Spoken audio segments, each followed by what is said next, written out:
Oh, hello, those who maybe got that notification. I'm testing a few things out here.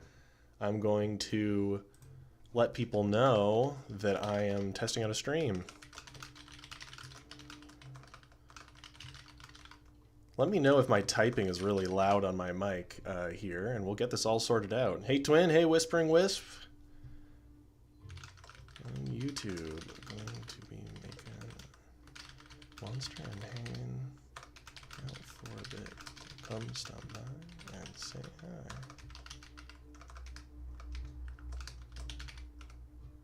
Clicky, but still soft. Good to know. I have a very clicky keyboard, uh, mainly because I.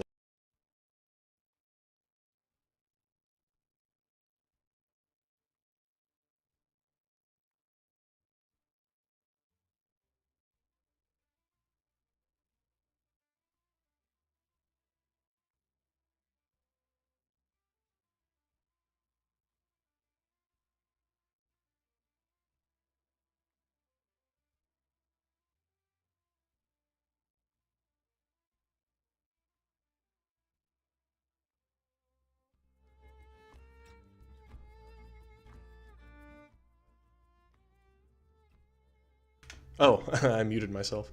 Do you guys hear the music playing in the background, or is it too soft? I'm checking my levels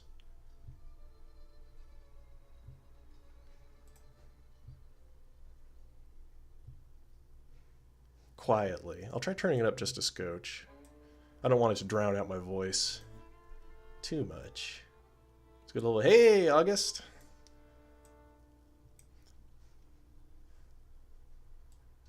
I have never been live on YouTube before, so this is fun. Well, thanks for the handful of y'all that are stopping by.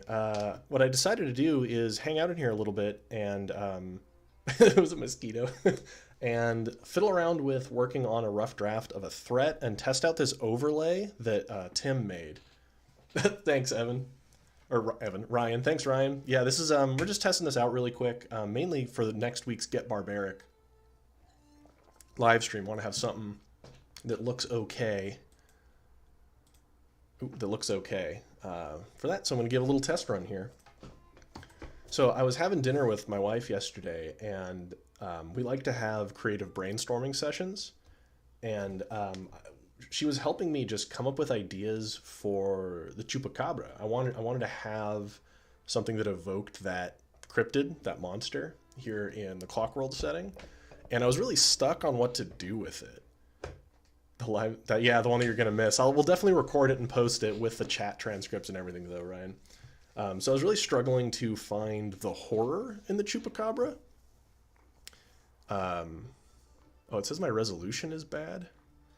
Need to change stream status poor. It's telling me. Is the video quality pretty bad on your guys' end? Like YouTube is yelling at me in the streaming app here. Need to change. Oh, no worries, Ryan.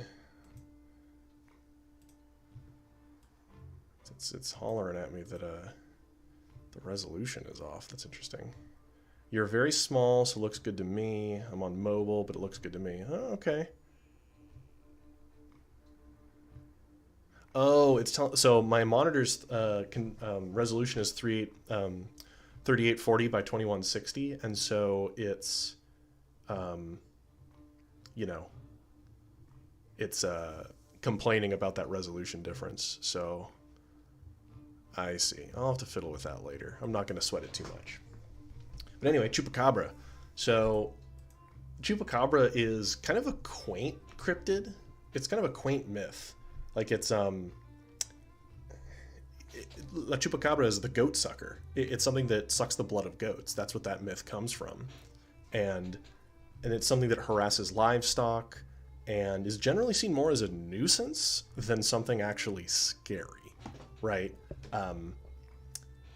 And so it was hard to find something that would be horrifying about it.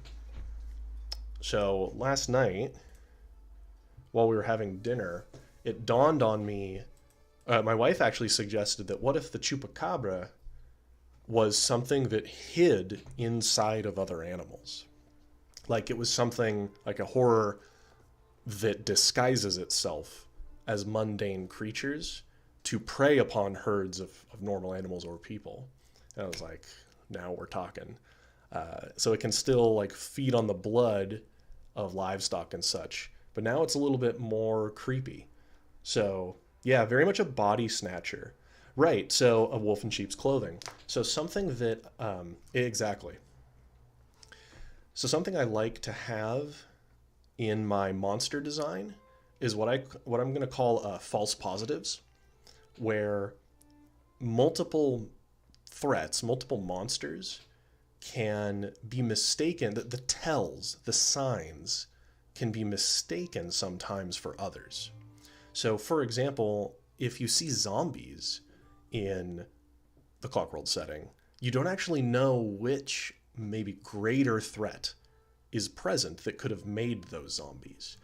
Arizona Tenors can make zombies. Bootyard Bilkers can make zombies, so on and so forth. So the idea is that there are things that give you false positives. So the idea of a more of a body snatcher kind of creature helps give the skinwalker a false positive, because something that can replace animals or even people or live inside of their skin like as a husk can lead you to false conclusions, because skinwalkers replace people as well in a different manner. So what the Chupacabra does is it actually just wears the corpse of another creature. So has to kill something, and then it can puppet it while living inside. It itself would be a small horror, a small eldritch horror that gets inside of it. And, you know, maybe the normal animal's like mouth opens really wide and you see the horrible thing inside of it that drains your blood. And, but it can replace people too. Oh, hey, Frank. But the Chupacabra can go into the corpse of an animal or a person, but the Chupacabra can't speak. And so it gives itself away if it tries to become a person, because it can't communicate easily. But then I thought, what if there was a way, what does the Chupacabra want? So it's something that feeds on blood. Hey, welcome Jordan, welcome Frank. Yeah, I'm just hanging out. I'm talking a little bit about how I'm gonna make this Chupacabra in Clockworld. Goats, exactly. So what I ended up with is not a shapeshifter, but it's a body snatcher, as Wisp put it, right? It's gonna be something that kills like a sheep or a goat, lives inside of its body, and then stays in the herd, maybe supernaturally lulling the herd into complacency while draining their blood every night to continually feed itself. Because I agree, Twin, they're kind of vampire adjacent. That this thing just wants to feed on blood and remain hidden. And so it has something that'll let it placate things that suspect it temporarily. Now I imagine it flaying creatures perfectly and wearing the skin like an octopus does a clamshell. Exactly. It hollows them out. You remember the beginning? So I'm imagining the beginning of Men in Black when the cockroach thing, played by, gosh, what's his name? That actor's great. Vincent D'Onofrio. You know, he hollows out the farmer and then wears them. That's kind of what I'm imagining it is. But it's more convincing than Edgar the farmer and that horrible monster that it was. And people wonder why I have like a strong phobia watching that movie as a kid. So I'm actually thinking, yeah, the Edgar suit. So I'm thinking that the threat itself will be fairly small, like the size of a medium-sized dog or something. Like it's not a big creature, but it can occupy the body of larger animals. It can get inside and puppet it to some degree. Sugar in water. yeah, Jordan. So I'm going to start, let's kind of dive in to how I'd go about designing it. So that's kind of talking where I want it to go. It's kind of vampiric. Like vampires can also lull people supernaturally. But unlike a vampire, which is like an intelligent, patient sort of creature of the night, the Chupacabra is a little bit more primal, more bestial in its desires. It just wants to lay low in the herd and feed and kill things and replace them as needed. So I haven't actually decided what rank threat or what main stats to give it here. I think it's going to end up being an adept threat, which means that it's medium range. So adept threats, you know, they're +4 on everything, and so they have a pretty solid chance at doing anything in general, but the players overmatch them on a 1-to-1 at whatever the player specializes in. So adept threats are things like bandit bosses, right? They're mid-tier sort of things. And I don't think that... I'm torn, though. So, like, I could make the Chupacabra a unique, like, inhuman level threat, right? Like, I could make it like a solo boss fight, but I feel like I'd want a scene where there's multiple Chupacabra. And so keeping them a little lower makes it so you could have more than one in a scene. I don't imagine they're like a swarm you kind of monster, though. So we'll make we'll say they're adept. They're adept rank. So they're an adept rank. I think these ones are going to be possibly... I think these are major. They're a major threat, which is something like do social mechanics and combat mechanics to make one more important than the other? Ooh, that's a good question. So, interestingly, how do I balance them? I tend to not balance them against each other so much. So the weird thing about making something balanced in this game is that, how do I kind of put this? They're not balanced, the threats. Is maybe the easiest way to say this. They simply aren't balanced. I remember we did a recording with Blaze, with Shanakon World Shapers, and he used an inhuman threat. Like the Skinwalker is +10 to its skill tests, and it's a 14 or higher to beat it on things. Oh yeah, you're good, Twin. You've got a wee baron in the house. We'll catch you later. But the threats are often really, really good or really deadly at something. And the intention isn't that it's balanced against the players so much as it gives them really difficult challenges to overcome. So unlike a lot of games, running a threat in this game takes some care to use them properly.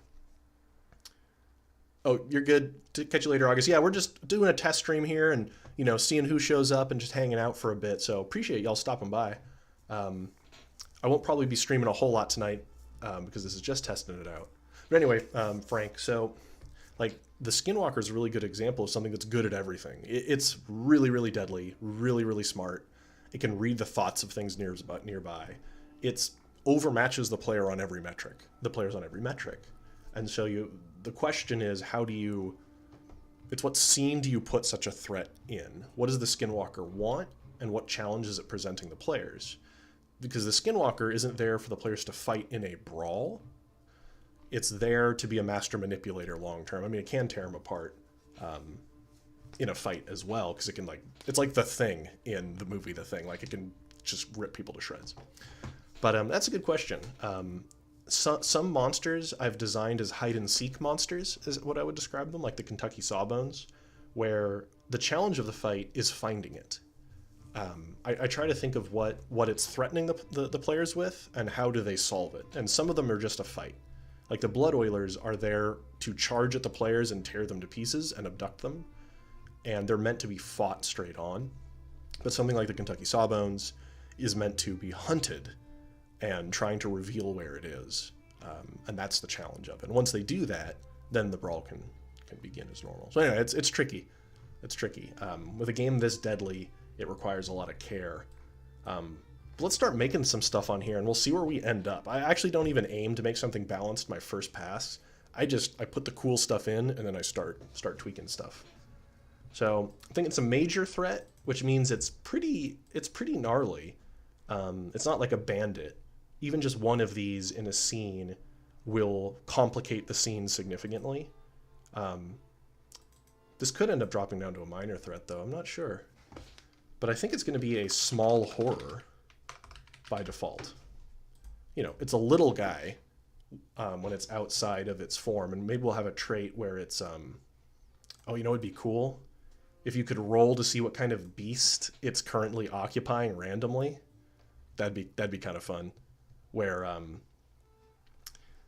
you know, it could let's do that. Let's make a note about this. So like beast What do we call that? Husk.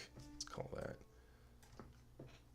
I keep wanting to say La Chupacabra because to be more grammatically correct in Spanish, but anyway, the Chupacabra is occupying the husk of a dead person or beast. Pick from the below or roll a d6 to determine randomly. Something like that. And we'll say person, goat, cow, sheep, person, goat, cow, sheep, dog. Be another horse, I'm thinking. Those seem like a good set of like barnyard animals, and also one person is there. Yeah, I'm thinking it'll get to do different things while it's in its host.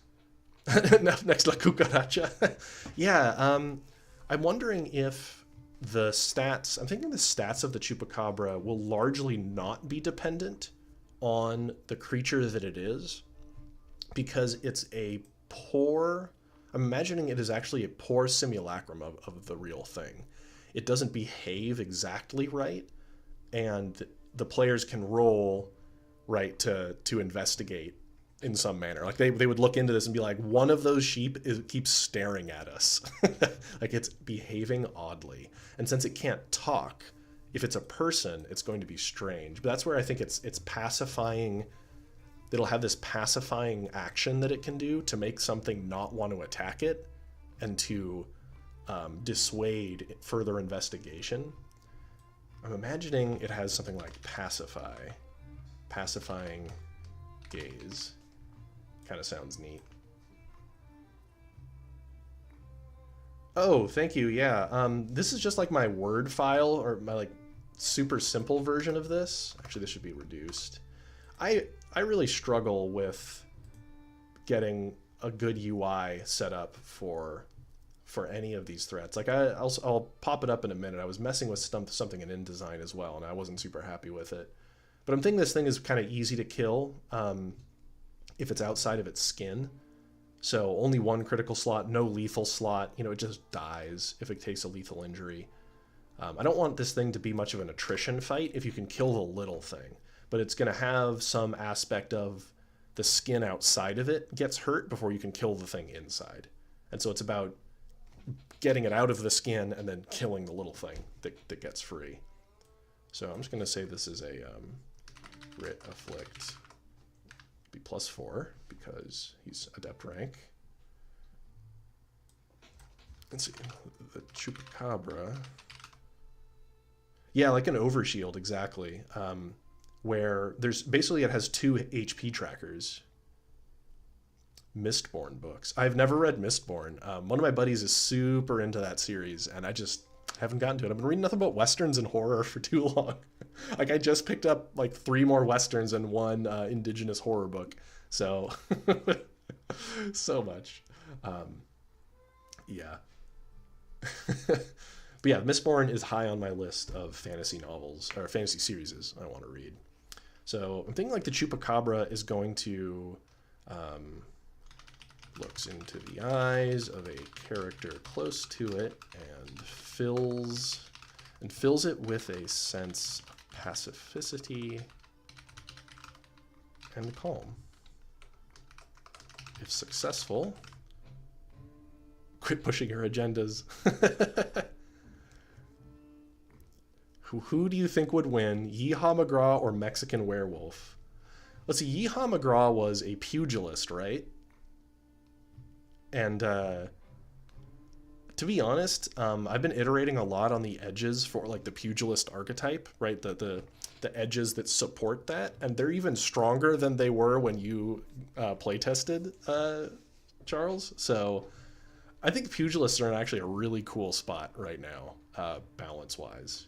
It's very high risk because you have to be up close, but there's a bunch of stuff now. There's a build I discovered in the full list of edges, because basically you can charge through groups and just like throw people around really easily.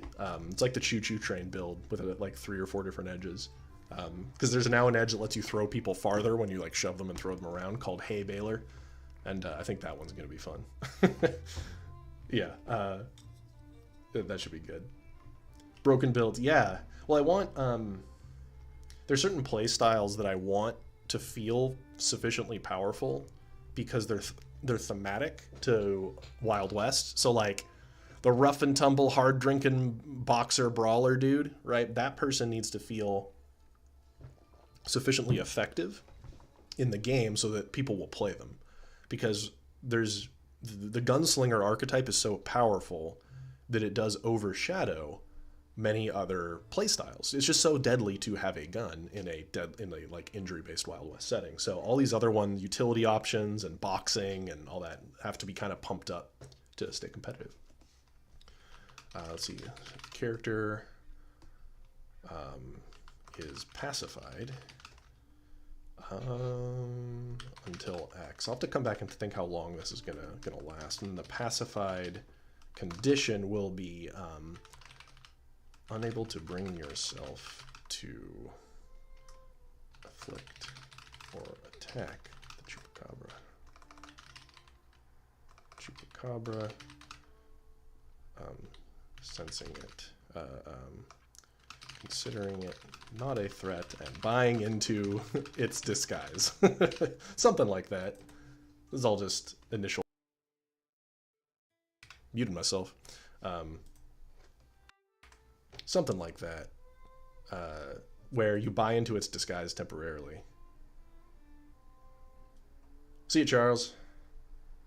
Something like that to pacify a character, so that, you know, somebody who's investigating is like, huh, one of these sheep is weird. One of the sheep is weird, and goes in there into the flock. The Chupacabra can hit him with this, and the player just buys into the disguise even after they've discovered it. So it would use it if they've discovered it and are going to try to attack it. It'll pacify the character and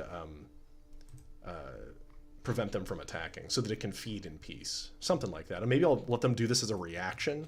That'd be cool. Like a defensive reaction. You come up with, you know, your hatchet, and it looks you in the eyes and pacifies you to prevent you from chopping it. And, you know, if that reaction succeeds, the attack fails, right, and prevents you from doing so. Oh, maybe maybe a lot of what the Chupacabra does is reliant on sight. So players learn that they could close their eyes, blindfold themselves. Oh, it's all good, Forlorn. Appreciate it. Yeah, I'll give more warning in the future when I do these streams, and I won't do them at night, but I appreciate you stopping by. Yeah, that's one of the challenges, Frank. I'm not sure. So one way that we do it in, one way we could do it with this game is actually make it a trait, a temporary trait. The idea is that, right, the player, if they lean into the trait, they get luck. And so it could be something like they gain the, here's an alternative. Oh,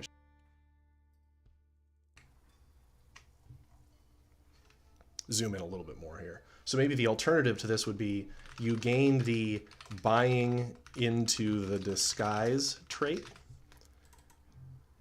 and that way the players choose to lean into it, because if you dangle that luck in front of the player, like, hey, convince the other players of this, then it can be kind of fun. Then you playing along doesn't take away player agency.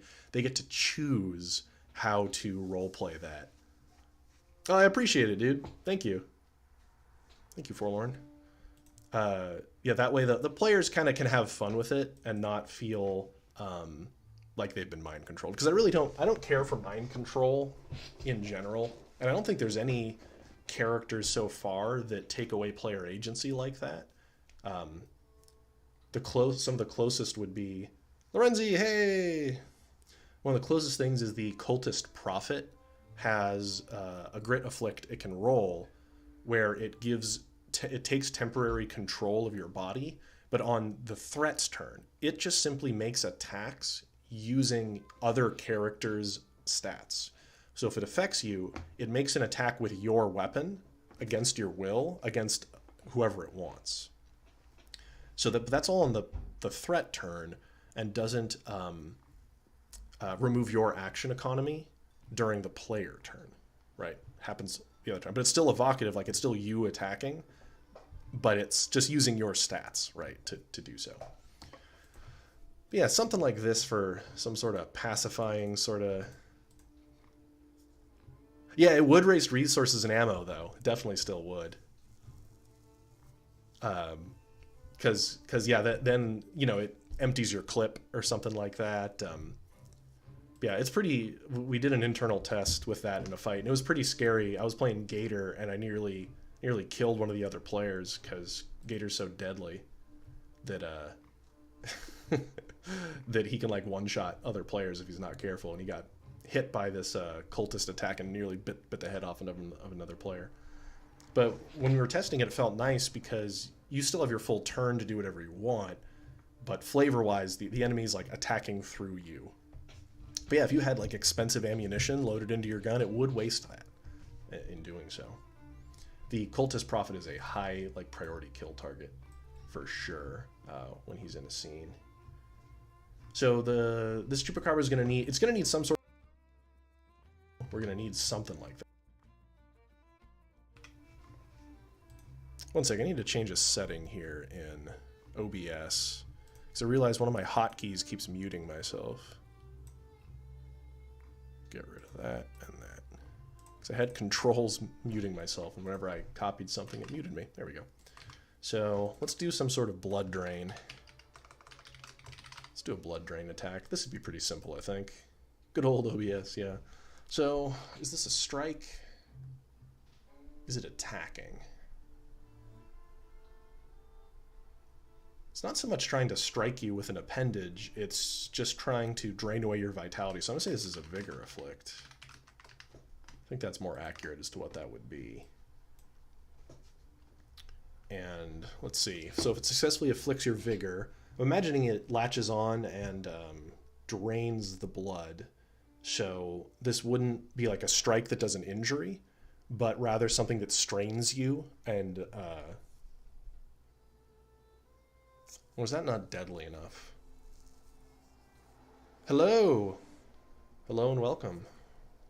Yeah, I don't know if, like, if, you know, just straining the player is pretty weak. It should be pretty evocative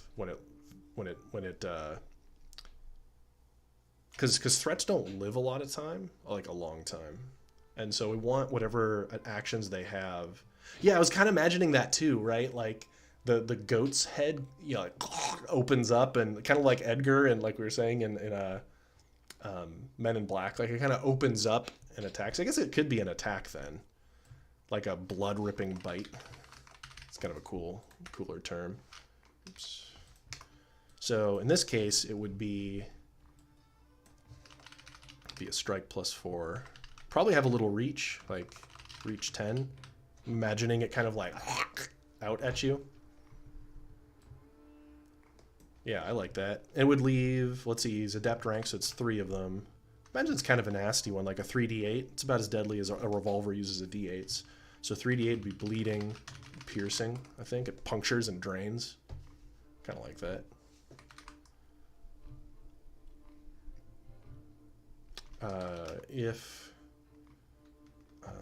If this attack causes...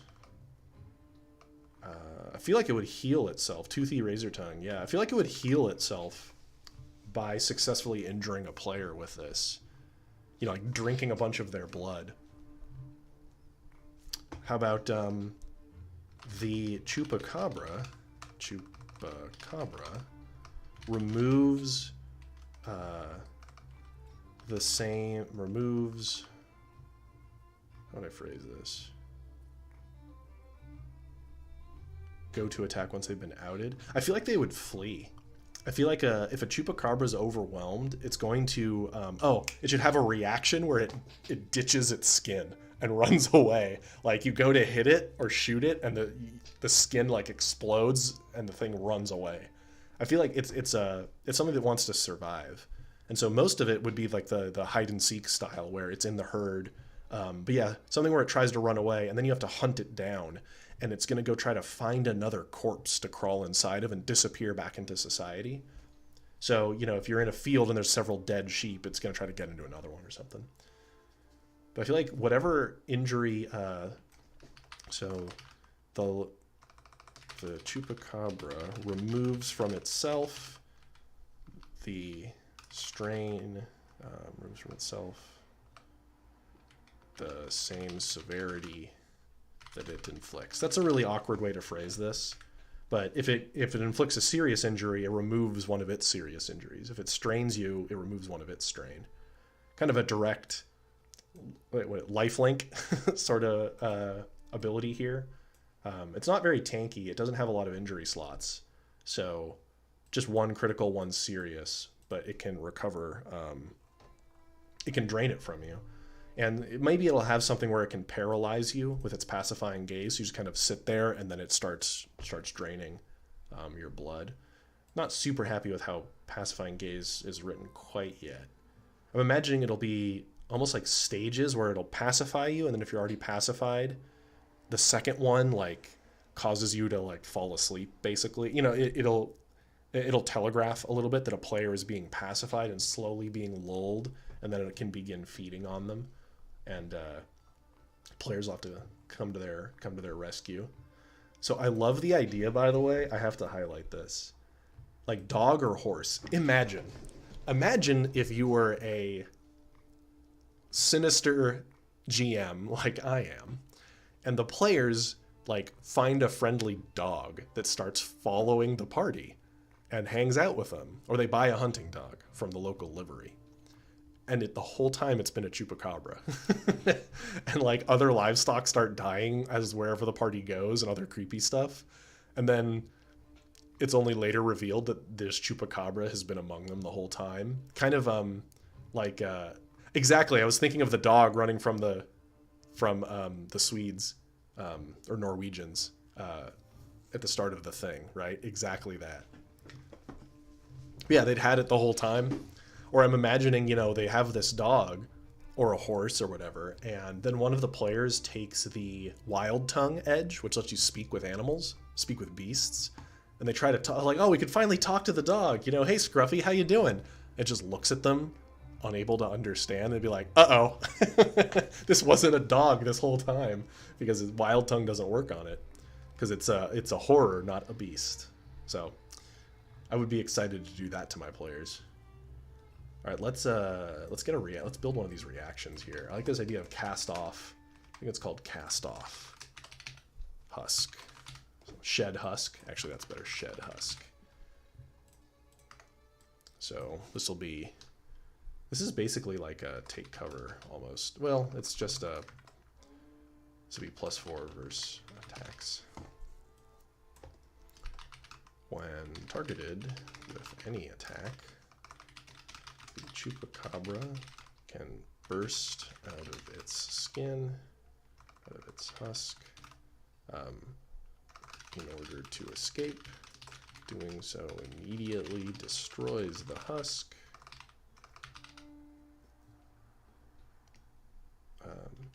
And the Chupacabra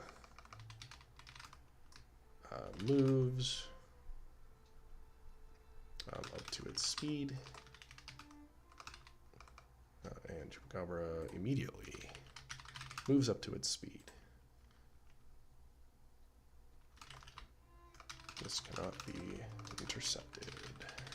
All right, I'm gonna catch up on messages here. I had a pirate campaign where one of the crewmates was a dragon, and it took the wizard 3 sessions to figure it out. That's awesome.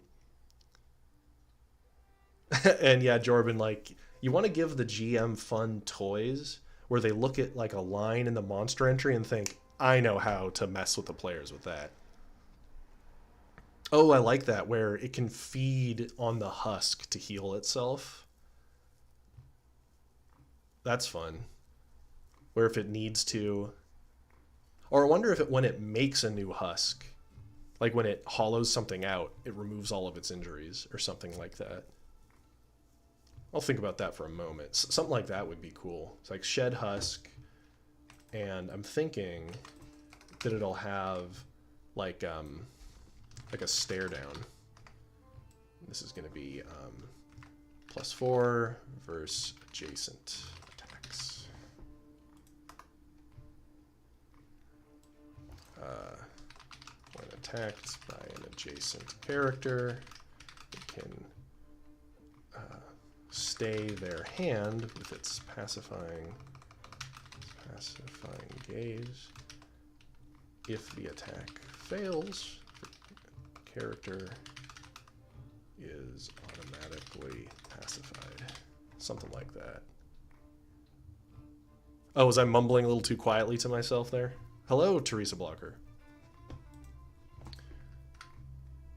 So yeah, I'm thinking you're gonna skin that smoke wagon? Stare down's probably maybe the wrong evocation term wise. Yeah, it could be a bit much to track. What I'm imagining is more like well, if it just had 2 bars, I mean, it's not too bad. Let's see what that looks like. Yeah, like if we had 2 bars here. Although depending on whether it's in a person, a horse, or something, it would in theory have different injury tracking. Leery glare? Yeah, I like that. So, I mean, really you just have 2 of them. And totaling these together, we could say that the underlying Chupacabra could be weak. Like, really easy to kill.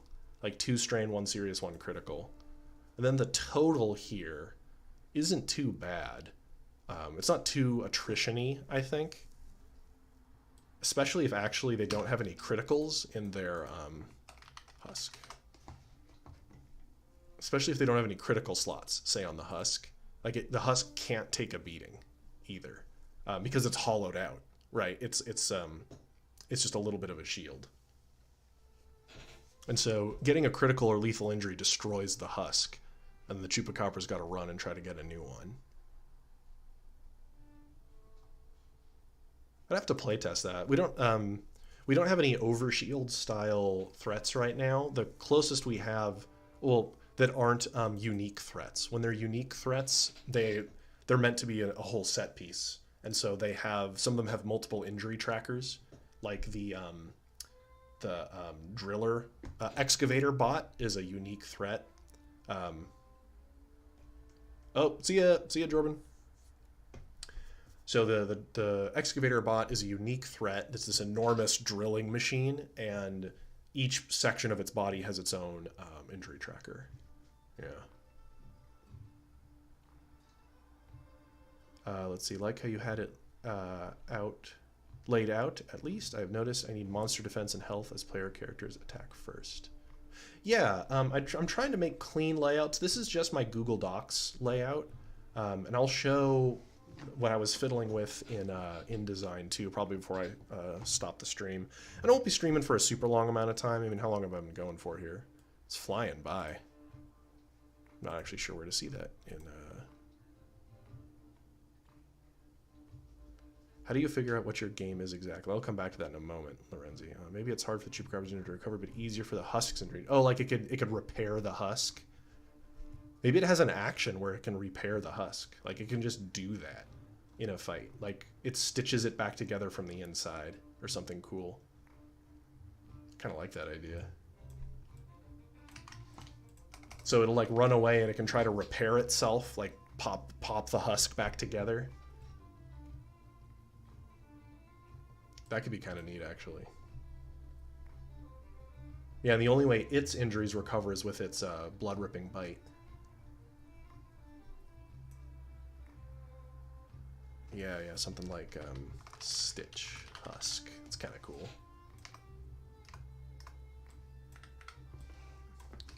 Chupacabra removes the most severe injury from its husk if it's inside it. I mean, I guess it's assumed that it's inside it. That's kind of... Huh, that's kind of neat, actually.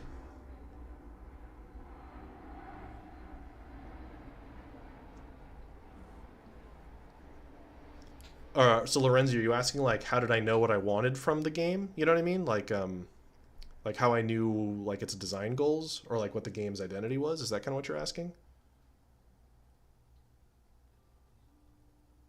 If you you want to clarify what you mean. Yeah. Well, one of the best things you can do, you know who Identity and Goals?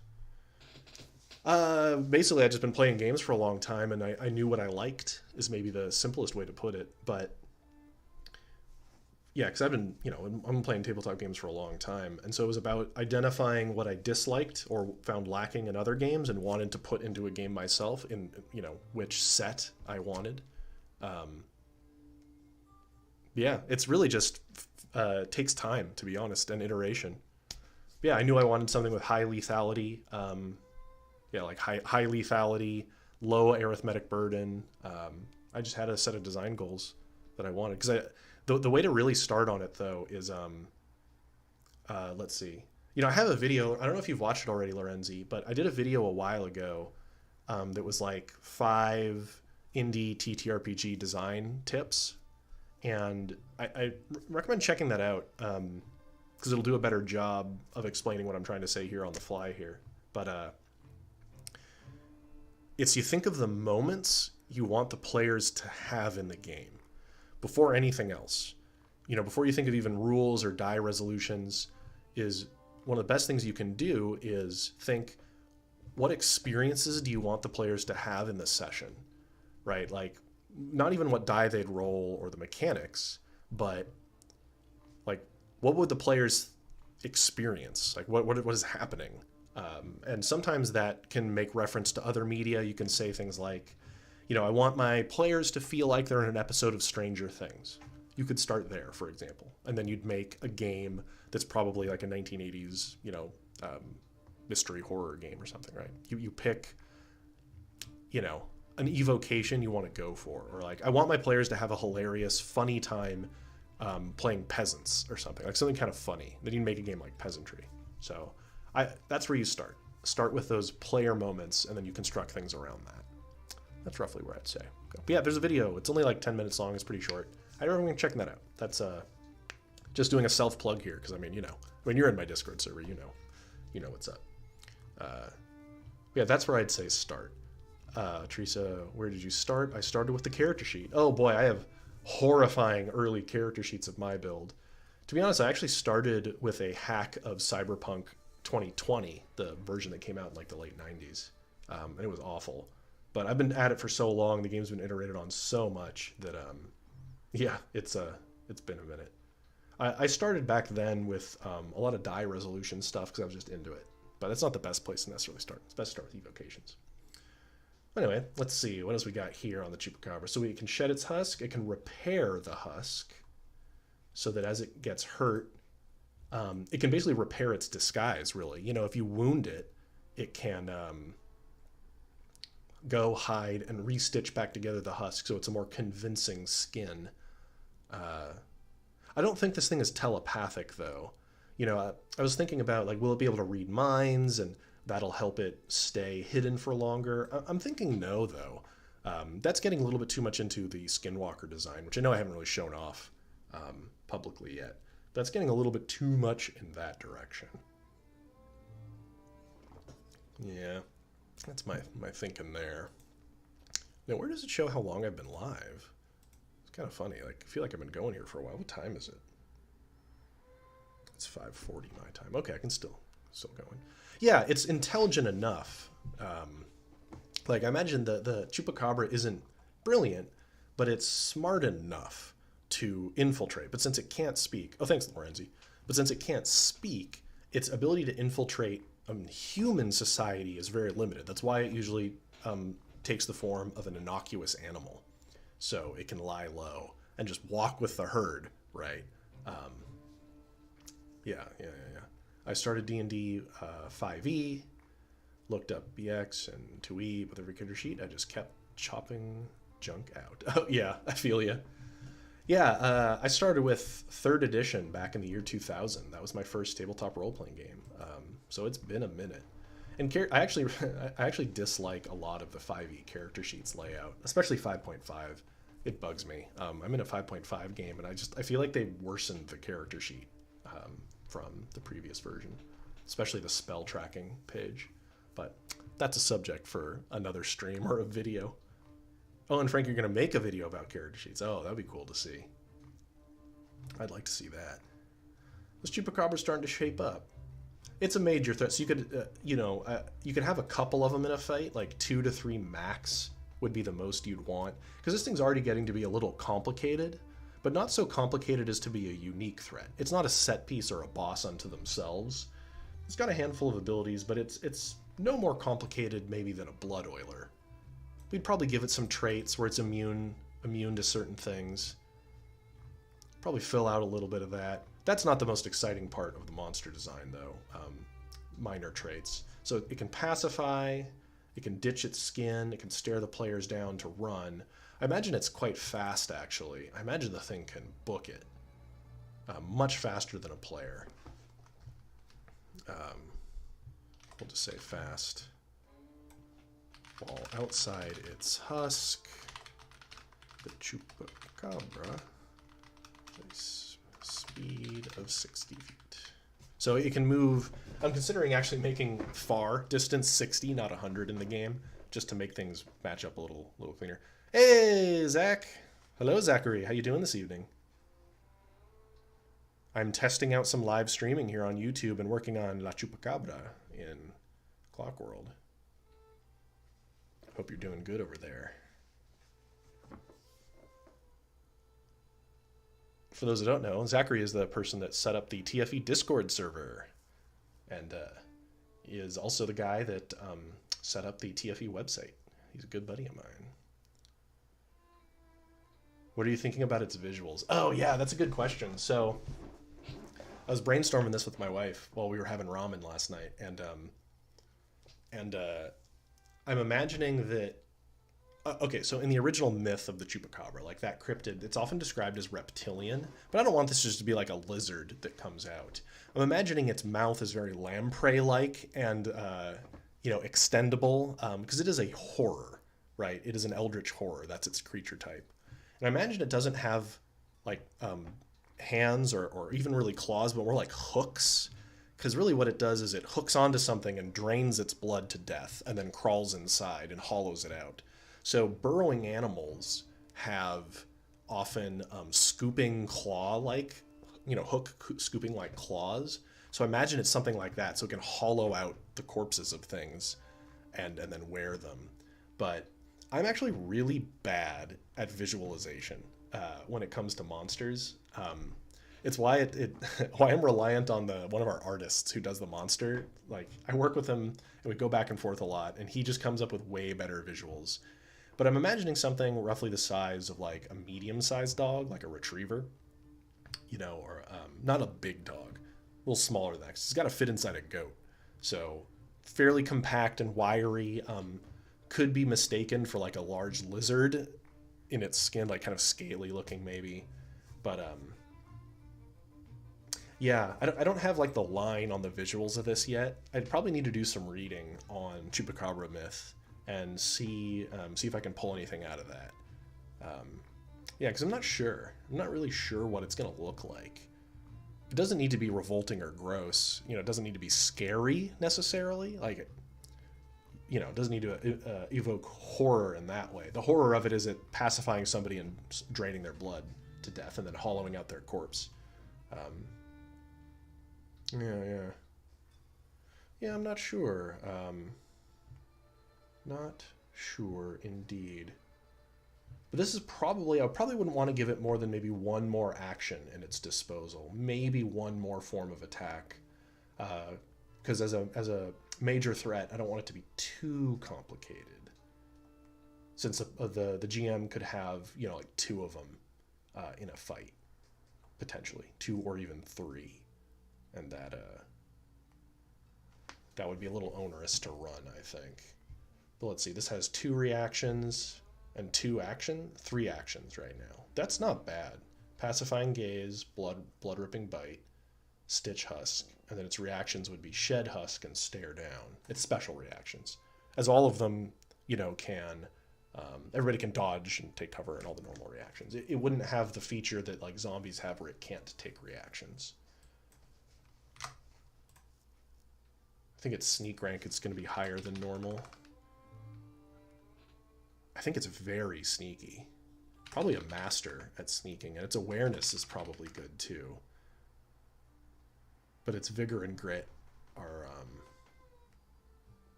probably just adept for both of these. It's normal rank, no, not a deviation necessarily from it. Actually, its vigor can be lower because it's kind of it's wiry. So that means it's hard to master rank is not easy for a lot of players to see through deception and sneaking wise, because not a lot of players invest in acuity, which is what you would do to like track down a character. Yeah, exactly. A scrawny dog with mole claws and a blood-sucking mouth. Yeah, I mean that's a pretty good visual. I'd love to see what our artist would make out of that description. Just tell him, here's some bullet points. Go nuts, dude. He'd make something horrifying. That would be pretty great. Yeah, this ain't looking too bad. Not looking too bad at all. Need some other traits. Not sure. I don't think this is immune to a lot. A lot of horrors are immune to things because they're have like powerful minds and alien minds. But I think this one is totally susceptible to any normal conditions. It could bleed, be frightened, distracted, all of that. No, we don't do AI art. We don't do AI art for this project. Nothing against people using AI art for their home games and such, but I'm asking people for money at someday for this project, so no, we're not doing AI art. Although, I will say, somebody who's very familiar with AI art and those processes, it really can't do monsters. It's just not there yet. It's too tame and too safe and too ordinary in its execution to actually make monsters well. It really struggles in doing so, because monsters are, how to kind of put this, effective monster design deviates from the norm, and an AI generated content, LVMs and LLMs, all they're doing is aggregating mass content, right? So hard to get it to do what you want. Yeah, like I said, if somebody's doing a home project running games, whatever, but yeah, we're not doing any AI content here. I'm paying out of pocket a really cool artist to make all of our monsters, and it's so cool. Just I love seeing the amazing work that artist puts together, and he's working on another project right now, and because I'll be wrapping up this stream in another 10 minutes or so, not going to stream for too long this evening. This is a test stream. I'm just giving it a try before I start doing this more regularly. I will give a little preview of some artwork that's coming through the pipeline. Let's see if there's a little preview of what's coming down the pipeline here. Let's see if that's showing up. There's a delay on it showing this stream. So this is just the background of what, there'll be more stuff in this, but this is one of the artists that makes all of our monsters. I'm working with him on this, and this is just he nailed the colors on this. Like, I can't describe I can't describe this sort of stuff to people effectively. I don't know how to even imagine this ahead of time. Like, I can describe, I don't know, a pine forest at night. Maybe you can see the moon.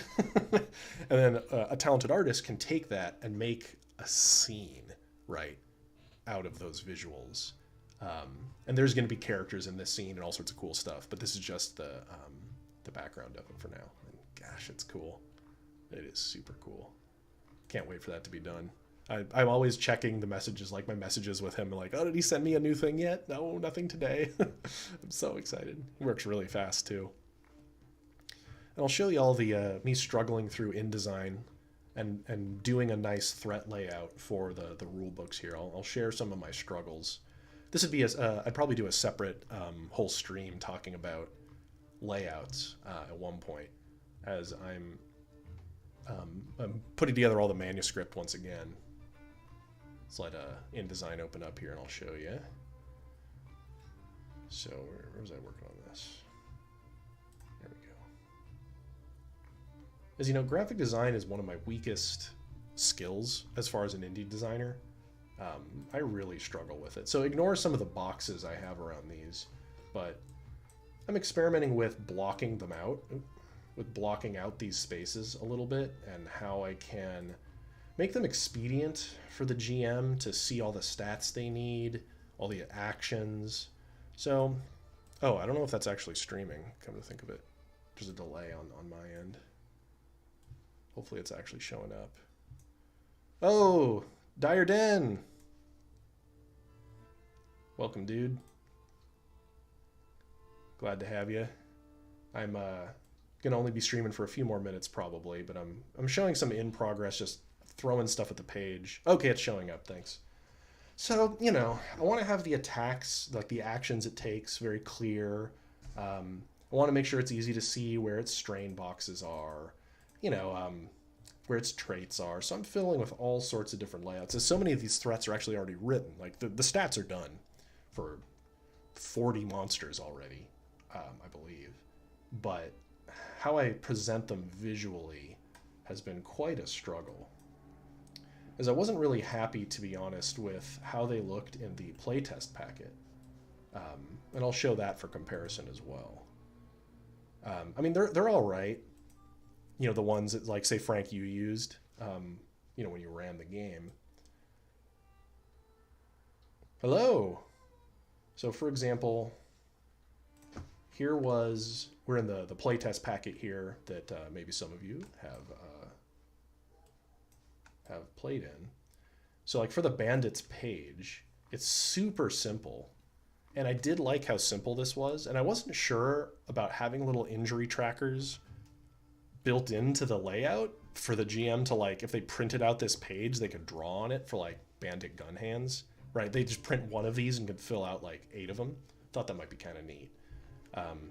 This was me experimenting with really simple layouts where you have the name, its rank, which tells you its bonus and difficulty, because one of the nice things about monster design in Tales from Elsewhere is they have a rank that tells you what their bonus is on everything. Like, you don't have to go and have a lot of exceptions to that. You can just say, this is a novice rank, so you know it's +2 on everything, and the difficulty to hit any of its defenses is 6, because that's what novice is. Really easy. And then you could have exceptions somewhere else in the stat block if you needed to, but it just makes it so expedient. And minor threats like gun hands, zombies, they have no exceptions really in their stat blocks. And then it has one trait that its grit rank is reduced, and then just these really simple stat blocks or action cards for what it can do. I do like that this is really simple. Like, this is pretty effective.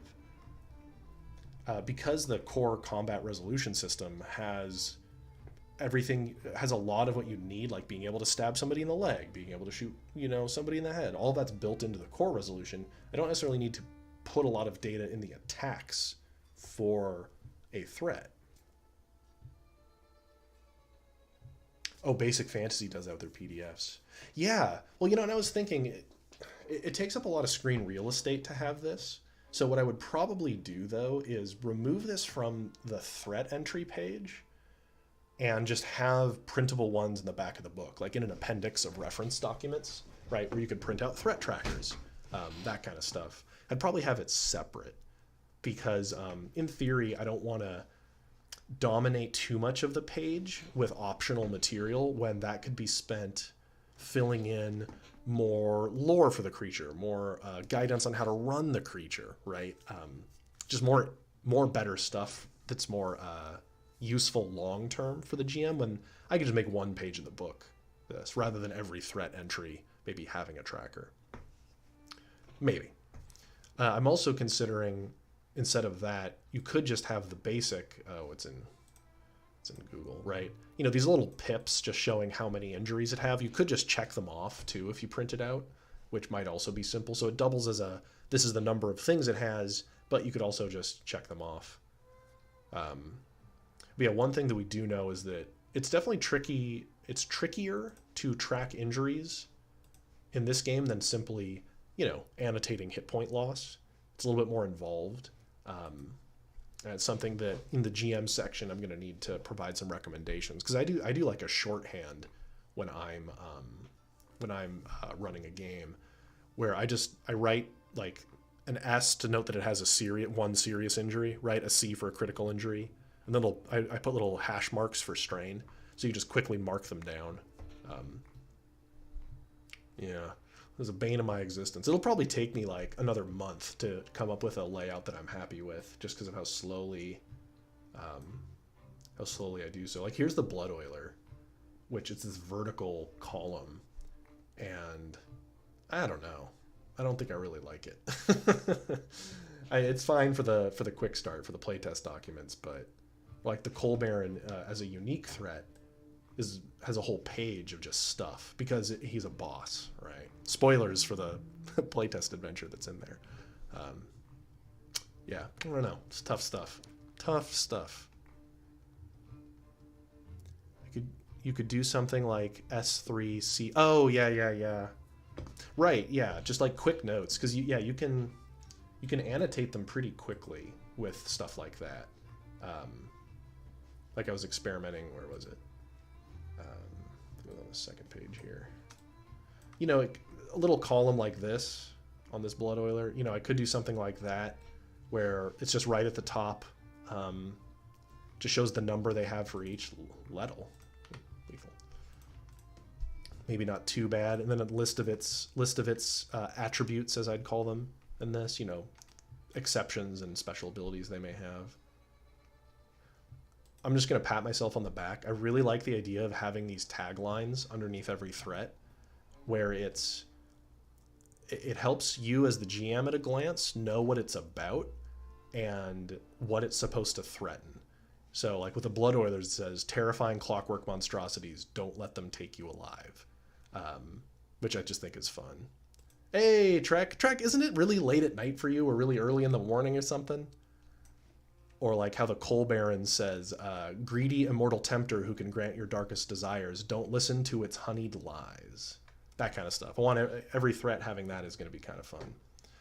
Yeah, well, it's not so much at this point monster design, but me lamenting about how bad at layouts I am. Video editing o'clock. What are you working on right now, Trek? More how many do we have more of Flarefall February? Flarefall February coming? I hope we do. But yeah, we were working Trek for a little bit on a Chupacabra monster here that I'm pretty happy with where it came off, what we came up with here, at least as its initial draft. Let's clean up some of this, I think. Clean up some of the extra stuff. It's a really unique, I think this is a unique take on the Chupacabra. It's not just like a blood draining lizard, but more of a body snatcher, and kind of ensorcels people. It pacifies them. So I think this is really good. I want to test this out. Maybe I'll have Daniel in our internal game run this against us coming up. Yeah, that's a good point, Frank. I'm really critical of my own layouts. Yeah, like, I'm somebody who's proud of their work in general, and like I know the value of what I do, except when it comes to stuff like this. I'm so bad at it. I'm trying. It's getting there. I'll find something I like eventually. It is a stretch goal I'd like to have for the eventual crowdfunding, is like, here's what the book will look like if you guys let me do the layouts, and one of the stretch goals is I'll hire a better layout artist to fix it all. But I mean, if the book looked like this, it's not going to be bad. Like the quick start guide looks alright, but it could be much better. It's not too bad. It'll get there. But yeah, Chupacabra, adept rank, major threat. A major threat that's an adept rank is kind of cool. Kind of like the bandit boss. So it's complicated, but only adept. So the players can take one of these. Not too bad. Like pound for pound. But if it singles you out.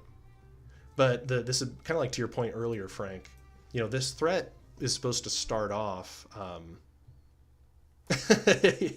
yeah, Brad.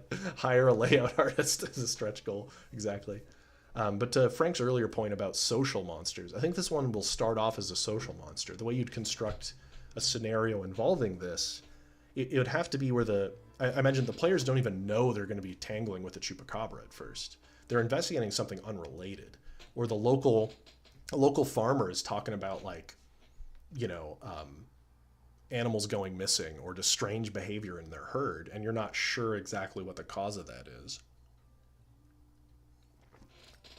Like, is it one of the various mutated beasts, like the mutated wolf or mutated bear, or is it a chupacabra? And could be a number of things. So it'd be investigative at first, trying to determine if it's a chupacabra and where it is, where it's hiding in the herd. And then if the players split up to investigate, the chupacabra could corner one of them, like single them out, pacify them, and start draining their blood. That'd be cool. And then run away. Run away if it gets attacked. I like it. It's getting there.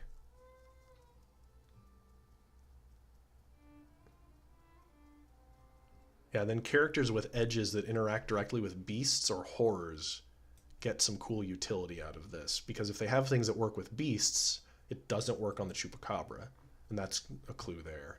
Characters with like psychic sensitivity that are good at tracking horrors, they'd be able to it'd be harder for this to fool them, as they'd have their psychic sensitivity.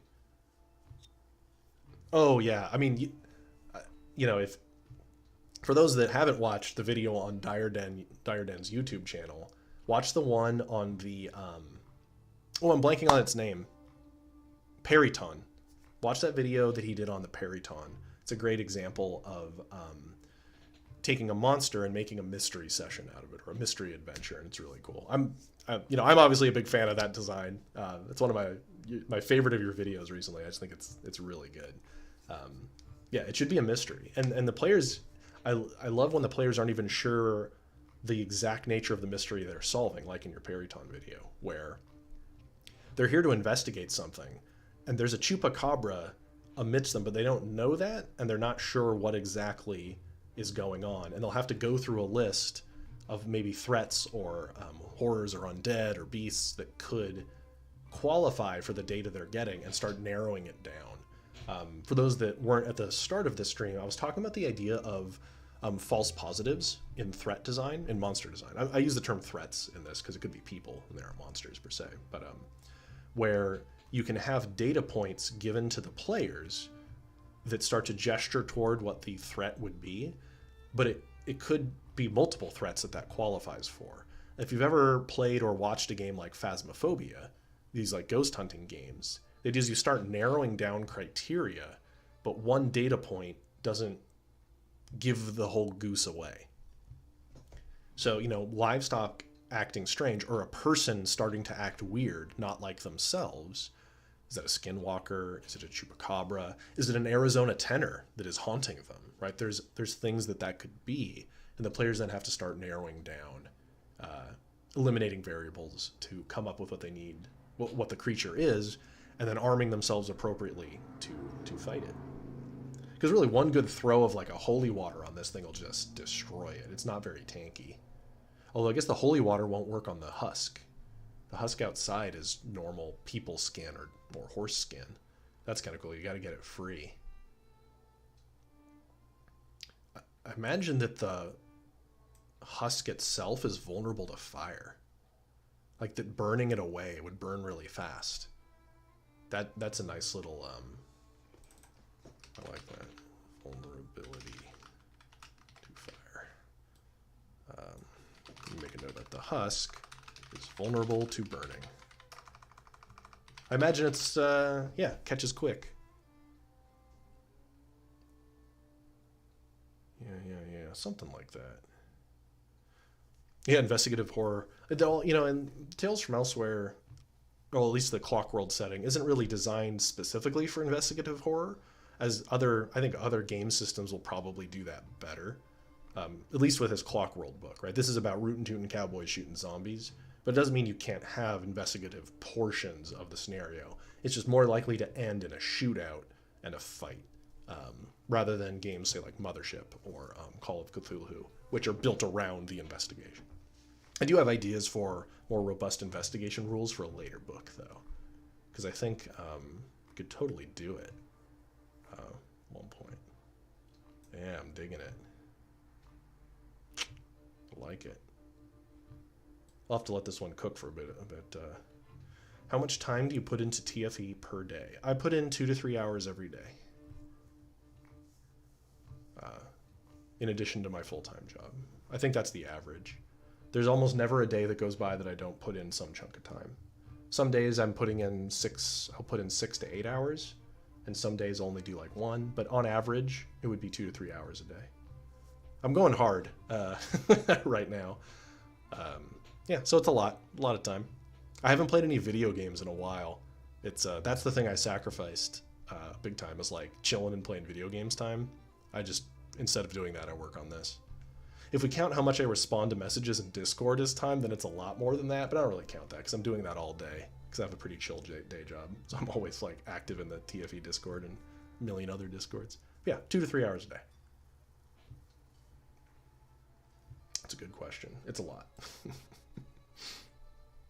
But yeah, I mean, it's because I'm writing basically every word of the rulebook, and it's going to be a 350-page rulebook when it's done being aggregated once again. Gotta write scripts for the YouTube channel, respond to YouTube comments, do layouts. It's a lot of work. It's a lot of fun though. I thoroughly enjoy it. All right, well, it's about dinner time for me. I'm on the West Coast, so I'll be ending the stream here. But I really appreciate y'all who showed up. This was kind of a test stream, not a very long one. I think I went for about hour 15 minutes. I do want to do these more regularly. I haven't quite figured out the schedule for that yet, as it requires me to dedicate a chunk of time. But it is productive because, hey, knocked out a monster here together with y'all. So really appreciate everybody who was pitching in on monster design and helped me work this out. I get an A-. Thank you. That's a passing grade, Frank. I appreciate it. Yeah, have a good rest of your evening, everybody, and I will catch y'all on next Friday's video. Oh, and for everybody, if you're watching this when it's being streamed, this upcoming Saturday is the Get Barbaric live stream. So that's what this was preparation for. The video blank spot down below will be for Zarek. That's what I was testing out, and we'll be streaming all like 30 submissions we got for Get Barbaric. It was crazy. Anyway, have a good night, everybody. Catch y'all later. Now I'll figure out how I can end the stream.